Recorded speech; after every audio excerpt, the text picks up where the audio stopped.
Halo, Assalamualaikum warahmatullahi wabarakatuh. Anak-anak, jumpa lagi dengan Pak Adib pada pembelajaran daring. Nah, kali ini kita akan belajar tentang flora dan fauna yang ada di Indonesia. Nah, kalian bisa buka buku tema 1 kalian di halaman 96. Kita akan pelajari flora dan fauna yang ada di Indonesia. Ada yang sudah tahu flora itu apa dan fauna itu apa? Flora itu adalah nama lain dari tumbuhan. Kemudian fauna itu adalah hewan. Jadi kita akan belajar tentang tumbuh-tumbuhan dan hewan-hewan yang ada di Indonesia.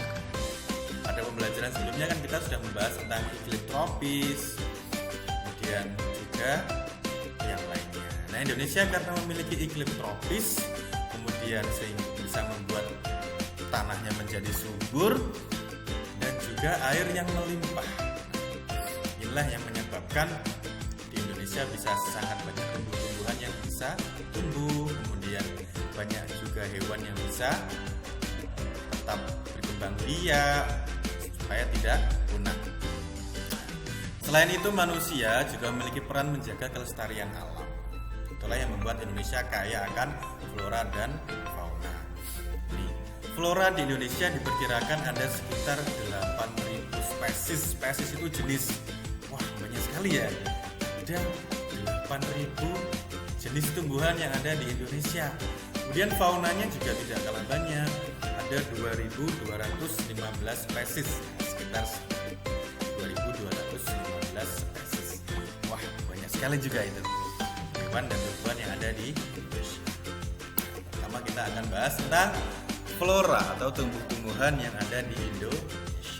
Nah, ini flora di Indonesia menurut tipenya dibagi dalam 2 kelompok, yaitu ada tipe Indo-Malayan dan ada tipe Indo-Australian. Indo-Malayan mencakup wilayah Kalimantan, Sumatera, Jawa, dan Bali. Sementara Indo-Australian mencakup wilayah Sulawesi, Maluku, Nusa Tenggara, dan Papua. Apakah ada perbedaan ya antara tumbuh-tumbuhan atau flora yang ada di bagian barat dengan bagian timur? Kita coba pelajari. Nah, ini flora Indo-Malayan di bagian barat Indonesia. Ini karakteristiknya bisa juga kalian baca di buku kalian. Banyak jenis meranti. Meranti ini pohon-pohon yang sangat besar. Pohonnya bisa tumbuh bahkan sampai puluhan meter. Banyak rotan, kemudian banyak juga jenis nangka. Ini contohnya, ini tumbuhan meranti, pohon meranti. Pohonnya bisa sangat besar dan sangat tinggi. Ini jenisnya lagi ada tumbuhan rotan, kayak tumbuhan salak ya. Nah, ini yang terkenal di bagian barat wilayah Indonesia. Ada bunga rafflesia dan bunga bangkai serta banyak jenis nangka. Nah, sekarang kita lihat wilayah timur. Nah, flora Indo-Australian. Bedanya dengan barat tadi, ini jenis meranti-rantiannya hanya sedikit. Kalau di bagian barat banyak sekali tumbuh pohon-pohon besar.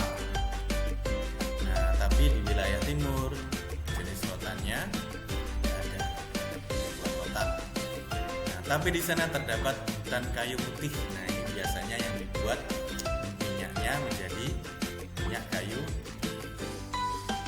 Kemudian jenis matoanya juga banyak. Jenis anggreknya juga banyak. Nah, dan ini yang terkenal tumbuhan sagu yang bahkan bisa dari batang pohonnya diambil dan dijadikan bahan makanan di wilayah Indonesia Timur. Anggreknya sangat beragam jumlahnya. Nah, kalau di bagian barat apa tidak ada? Di bagian barat Indonesia juga ada, tapi jumlahnya tidak sebanyak yang ada di Indonesia Timur atau di tipe Indo-Australia. Nah, pohon sagu, ini matoa, dan ini hutan kayu putih. Nah, ini yang terkenal di Indonesia ya. sangat beragam jumlahnya. Lagi anggrek hutan karena masih belum banyak tersentuh tangan manusia, jadinya di hutan anggrek-anggreknya bagus dan masih lestari. Tentunya harus dijaga. Misalnya kalau mengambil anggrek di hutan, jangan diambil semuanya. Itu pun harus ada izin dari perhutani. Itu flora atau tumbuhan yang ada di Indonesia bagian timur atau tipe Indo-Australia. Kita tadi sudah bicara tentang tumbuh-tumbuhan, sekarang kita ganti tentang fauna atau hewan-hewan yang ada di Indonesia. Karena alam Indonesia itu sangat luas, kemudian masih banyak hutan-hutan, akhirnya apa? Fauna di Indonesia pun juga sangat beragam. Kalau fauna di Indonesia dibagi menjadi 3 tipe atau tipe bagian. Yang pertama yaitu bagian barat, bagian tengah, dan juga ada bagian timur. Masing-masing bagian ini nanti akan dipisahkan oleh garis Wells dan garis Weber. Nah, ini garisnya. Ini tipe bagian barat, tipe tengah atau peralihan, dan ini tipe timur atau australis. Nah, ini beberapa ya yang ada di buku kalian. Bagian barat terkenal dengan badak berjula 1, harimau, dan gajah. Di bagian tengah yang paling terkenal adalah ini, komodo, yang hanya ada di Indonesia, satu-satunya di Indonesia. Di negara lain tidak ada. Nah, kemudian di bagian timur ada cendrawasih, ada kanguru yang juga tidak ada di wilayah Indonesia yang lainnya. Kita lihat fauna bagian barat. Wilayahnya Jawa, Sumatera, Bali, dan Kalimantan. Tipe di sini juga disebut juga tipe asiatis. Fauna tipe asiatis. Nah, ini yang terkenal ada gajah, badak berjula 1, harimau, macan, kemudian ada terenggiling. Nah, ini yang terkenal ada merak, gagak, jalak, burung kutilang. Ada juga pesut.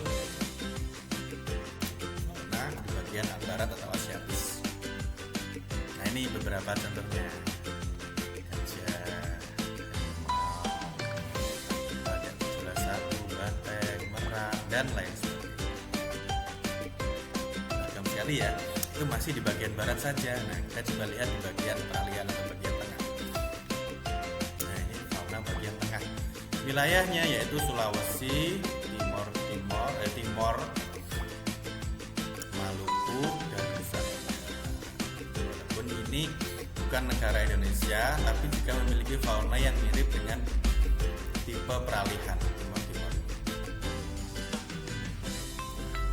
Terkenal ada anoa. Nah, ini komodo nih yang terkenal ini. Burungnya ada rakong dan lain sebagainya. Nah, ini contohnya beberapa. Anoa, komodo, ada babi rusa. Pak, paling penasaran ini komodo ini, karena hanya ada satu, itu di Indonesia saja, di wilayah lain tidak ada. Dan komodo ini pun hidup di pulau tersendiri, yaitu namanya Pulau Komodo. Wah, bahkan komodonya punya pulau ya. Kemudian di fauna bagian timur, nah disebut juga tipe australis. Wilayahnya yaitu Halmahera, Papua, dan Kepulauan Aru. Hewan khasnya apa saja? Ada kanguru, kuskus, kemudian burungnya yang terkenal ada burung cendrawasih, burung kasuari, dan lain sebagainya. Terkenal. Ini contohnya beberapa. Ada kiwi, walang,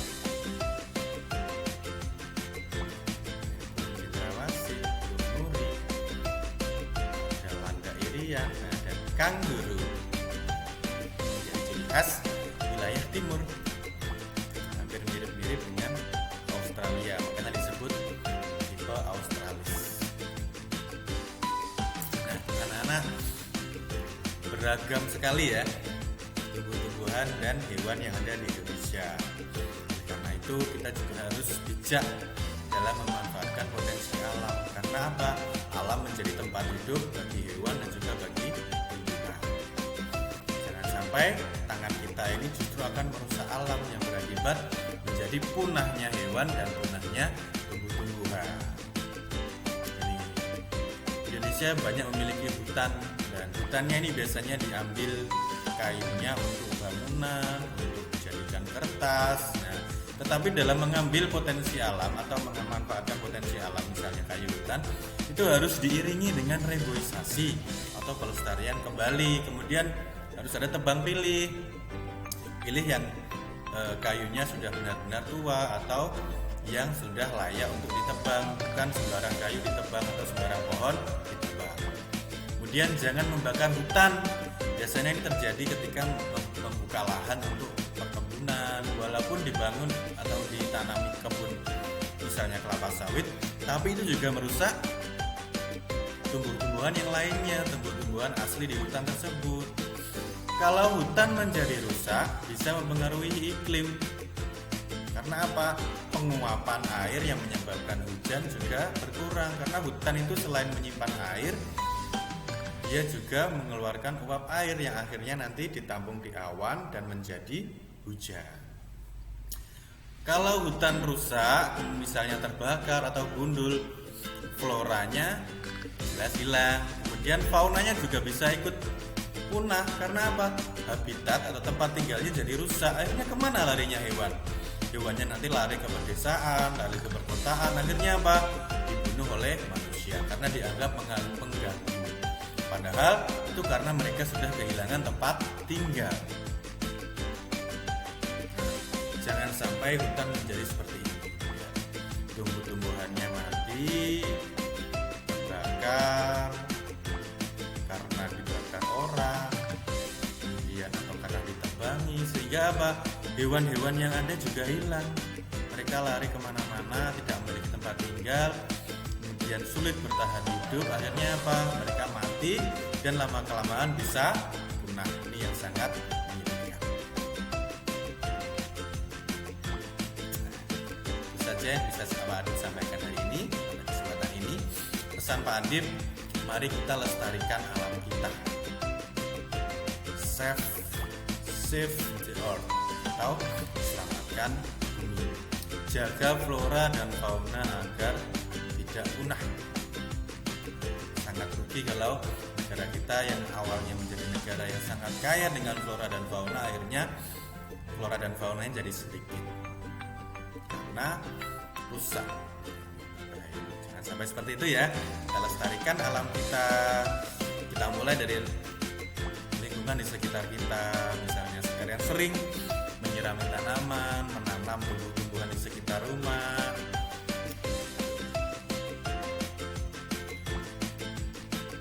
Itu saja yang bisa Pak Adib sampaikan hari ini. Jangan lupa like dan subscribe channel YouTube Pak Adib supaya kalian tidak tertinggal materi atau pembelajaran daring di kelas 5. Itu saja dari Pak Adib. Pak Adib akhiri. Wassalamualaikum warahmatullahi wabarakatuh. Semangat belajar di rumah.